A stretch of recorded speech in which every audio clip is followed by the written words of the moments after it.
बोला यार हॉक्स भी चलते, क्योंकि काफ़ी टाइम हो जाता है हम लोग कहीं आउटिंग के लिए जाते नहीं है। मैं बिल्कुल उस वक्त का मेरा लहजा कुछ और था, लेकिन जब वापसी आए हो ना तो लहजा ये वाला हो। अच्छा, हमें नहीं पता, मेरा दोस्त ले गया मुझे खंडर के अंदर। हॉक्स वे पे हट बने होते, मतलब कि एक तो ठंड, हॉक्स वे, एक हफ्ते पहले की बात, ठीक है ना, और ऊपर से ड्रोना, और मैं वहाँ पर अंधेरे में खड़ा हूँ। तो अंधेरे के अंदर अहमद भाई साया कौन सा आएगा?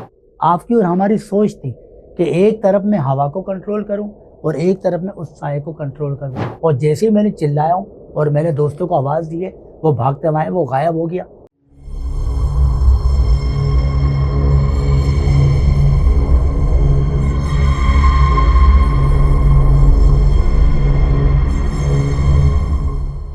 अस्सलाम वालेकुम, कैसे हैं आप लोग? खैरियत से हैं? मैं हूं आपका host Syed Mohammad Ahmed. Haunted theatre के एक और एपिसोड में आपका वेलकम है। नाज़रीन, अक्सर व बेशतर हम अपनी फैमिली के साथ, दोस्तों के साथ पिकनिक पे जाते हैं, कहीं सैरो तफरीह के लिए जाते हैं। इसीलिए कि आजकल आपको पता है कि बिजली का बिल, गैस का बिल और आपका पानी का बिल और बहुत सारे ऐसे खर्चे हो जाते हैं जिसमें आप टेंशन में रहते हो। पूरा महीना आप जो इतनी मेहनत करके पैसा कमाते हैं वो एक ही मिनट में सब खत्म हो जाता है। तो फिर इंसान इतना डिप्रेशन में आ जाता है कि यार मैं किस तरह कमा रहा हूँ, किस तरह से चीजें उड़ जाती हैं। तो फिर आप सैर व तफरीह की तरफ जाते हैं कि अपने माइंड को रिलैक्स कर सकें और आने वाले टाइम में फिर दोबारा से उसी चीज को कंटिन्यू कर सकें। तो अक्सर हमारे जो लोग होते हैं, जो हम लोग हैं, हम जाते हैं वहां पे, हमें नहीं पता होता वहां जाने के लिए हम तो बजाय अपने माइंड को फ्रेश करने के लिए जाते हैं, मगर हमें नहीं पता होता कि वहां पे क्या होने वाला है हमारे साथ और हमारे लिए कौन सी ऐसी एक नई मुसीबत है जो हमारा इंतजार में बैठी है।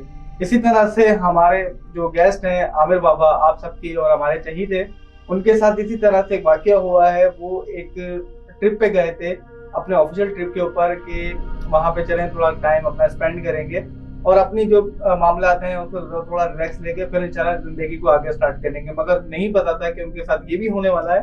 अभी सुनते हैं आमिर बाबा से। अस्सलाम वालेकुम आमिर बाबा। जी वालेकुम सलाम। कैसे हैं आमिर बाबा? खैरियत से हैं? जी अल्लाह का शुक्र है। आमिर बाबा, आपने बताया कि आप कहीं ट्रिप पे गए थे और रास्ते में आपकी तबीयत बहुत ज्यादा खराब हो गई थी। तो पहले तो आप बताएं, अब आप बेहतर हैं? जी अल्लाह का शुक्र है अहमद भाई, बेहतर। चले, अल्लाह आपको सेहतियाब करे। क्या स्टोरी लाए आमिर बाबा हमारे नाजरीन के लिए? बस अहमद भाई, कुछ लोग सोचते हैं कि आज हम कुछ पिकनिक करते हैं, पिकनिक मनाने के लिए जाते हैं, कुछ प्रोग्राम बना लेते हैं। कराची में कोई बहुत सारी जगह है, क्लिफ्टन है, गार्डन है, चिड़ियाघर है, हिल पार्क है, सीवीओ है, ठीक है ना, और हॉक्स वे कटानी। अच्छा, हमने अपनी टीम के साथ बनाया टूर हॉक्स वे का। सही है। हमने बोला यार हॉक्स वे चलते, क्योंकि काफ़ी टाइम हो जाता है हम लोग कहीं आउटिंग के लिए जाते नहीं है। तो हमने सोचा यार शूट के बहाने हम लोग ना ड्राइविंग पे चलते हैं। हम लोग वहाँ पर चल दिए हॉक्स वे पर। तो एक चलो जी, कुछ दिल बहल जाएगा, हर वक्त काम काम काम, कुछ एंजॉयमेंट हो जाएगी। अब जब हम 3-4 लड़के गाड़ी में बैठे, अच्छा मैं बिल्कुल नॉर्मली, बिल्कुल कि यार हॉक्स वे जा रहा है, एंजॉय करेंगे, बस वहाँ पर चल देंगे। अब जहाँ पर हॉक्स वे पर पहुँचते हैं तो पहले हम साहिल समंदर की तरफ चले गए, तो बिल्कुल ईजी था बिल्कुल। अच्छा, मैं बिल्कुल उस वक्त का मेरा लहजा कुछ और था, लेकिन जब वापसी आए हो ना तो लहजा ये वाला हो गया। क्या हो जाए? पता नहीं आवाज़ चली गई मेरी। मौसम की खराबी? नहीं, मौसम की खराबी तो चले समझ में आता। मौसम की खराबी में तो ये होता है, आपने स्टेप्सेल खा ली, आपने कहवा पी लिया, आपने ग्रीन टी पी ली है, आपने टैबलेट ले ली, मैंने तो हर चीज़ ले ली ना। तो वजह क्या है फिर? ठीक है ना। अच्छा, वजह मुझे बाद में पता लगी, ठीक है ना। वजह ये थी कि हम लोग हॉक्स वे पर गए। अच्छा, हमें नहीं पता, मेरा दोस्त ले गया मुझे खंडर के अंदर। हॉक्स वे पे हट बने होते छोटे छोटे, ठीक है ना, जो फैमिलीज के लिए होते हैं। अच्छा, वो एक खंडर नुमा था बिल्कुल सरियों का, ठीक है ना, वो बंद रहा था उस वक्त। अच्छा, वो मुझे वहाँ ले गया तो कहने लगा आमिर बाबा ये पूरा भी बंद रहा है, पूरा ये होगा। अबे मैं बोल रहा हूँ अभी से तो मुझे डरावना लग रहा है, अजीब व गरीब लग रहा है मुझे। मतलब कि एक तो ठंड, हॉक्स वे, एक हफ्ते पहले की बात, ठीक है ना, और ऊपर से डरावना। और वक्त कौन सा है? मगरिब का वक्त है। अच्छा। अब मगरिब का वक्त है, आपको पता है मगरिब का वक्त होता है, हवाएं कैसी होती है, कौन सी बला आ जाती है, कौन सी चीज़ आ जाती है। अच्छा, जब मेरा दोस्त बाहर गया और मैं वहाँ पर अंधेरे में खड़ा हूँ, तो अंधेरे के अंदर अहमद भाई साया कौन सा आएगा? आप मुझे ये बताइए, अंधेरे में साया कहाँ से आ जाता है? मेरा दोस्त तो है ही नहीं।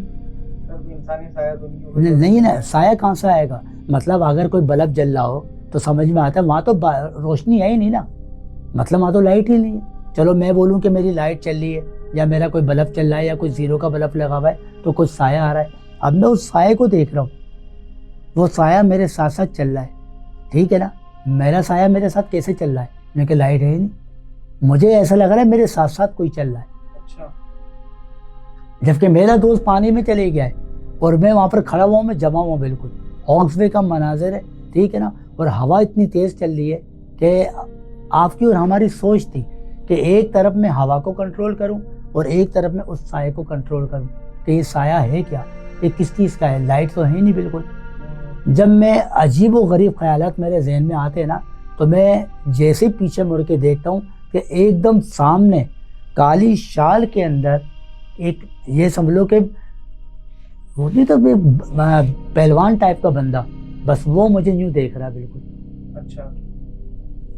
बस ऐसा लग रहा है कि शायद वो अभी मेरे पास आ गया, मैं आंखों में अभी भी वो ऐसा लग रहा है कि अभी भी मेरे पास खड़ा हुआ है, या तो मेरे ऊपर हावी हो गया, या मेरे पर कोई उसने हमला कर दिया, ठीक है ना, या मुझे वो उसने लपेटे में ले लिया। कुछ भी समझ में नहीं आ रहा कि वो मुझे क्या करना चाह रहा था, वो कौन था, क्या चाहता था। बस जैसे ही मैंने एक चीख मारी है और मैं बस एकदम चिल्लाया हूँ, तो मेरे दोस्त आए और वो गायब हुआ। उस टाइम पे आप बिल्कुल अकेले थे? बिल्कुल अकेला था, ठीक है ना, लेकिन वो गायब हो गया, लेकिन उसका साया गायब नहीं हुआ। अच्छा। उसका साया था, तो मैंने अपने दोस्तों को बोला यार वो देख वो साया, तो वो भी घबरा गए। अच्छा, मतलब आपने उस शख्स को आमने सामने नहीं देखा, बस उसका साया देखा? उसका साया देखा, लेकिन जब मैंने पीछे मुड़ के देखा तो वो सामने खड़ा हुआ, मैंने देखा पहलवान टाइप का, ठीक है, और एक जल्लाद टाइप का बंदा। मतलब आपने वाज़े भी उसको देखा? वाज़े उसको देखा ना, मैं बता तो रहा हूँ। और जैसे ही मैंने चिल्लाया हूँ और मैंने दोस्तों को आवाज़ दी है, वो भागते आए, वो गायब हो गया मेरे पास से वहीं से, लेकिन क्या उसका साया नज़र आ रहा था। इसका मतलब था कि वो मेरे पास कहीं ना कहीं खड़ा हुआ है, उनको नज़र नहीं आ रहा लेकिन मुझे नज़र आ रहा था। आप यकीन करिएगा, जब मेरे दोस्त मुझे वहाँ से लेकर गए, मैं अच्छी भली आवाज़ में, अच्छे भले अंदाज में और अच्छी भली एक एनवायरनमेंट में, एक माहौल में गया था। जब मैं वापसी आया हूँ ना, तो मेरी हालत ये हो गई। आज मुझे 1 हफ्ता हो गया, ठीक है ना। जब मैं डॉक्टरों के पास गया, उन्होंने मुझे दवाई दी, तो एक ने मुझे बोला कि आप रूहानी इलाज कराएं। तो फिर मैं एक साहब के पास गया रूहानी इलाज कराने के लिए, तो वो ये कहने लगे कि आमिर बाबा तुम बच गए। आमिर बाबा, सुन के बहुत वो लगा कि हम लोग चाहते हैं पॉजिटिव थिंक के लिए कि इंसान अपने आप को रिलैक्स कर सके, अपने माइंड को फ्रेश कर सके, मगर देखेंगे वहाँ पे भी आपके लिए मुसीबत खड़ी हुई है, जो इन मुसीबतों से कहीं ज़्यादा बड़ी मुसीबत है। तो नाज़रीन, एहतियात करें, हम यही कह सकते हैं कि एहतियात करें। ये चीज़ तो होनी है, जो होनी होती है वो तो हो जाती है, मगर अल्लाह के कलाम को हमेशा अपने मुंह के ऊपर, ज़बान पे जारी रखें कि कोई मुसीबत, कोई आफत आपसे दूर रहे। फिर मिलेंगे किसी और एपिसोड में किसी और गेस्ट के साथ। अभी के लिए अल्लाह हाफिज़।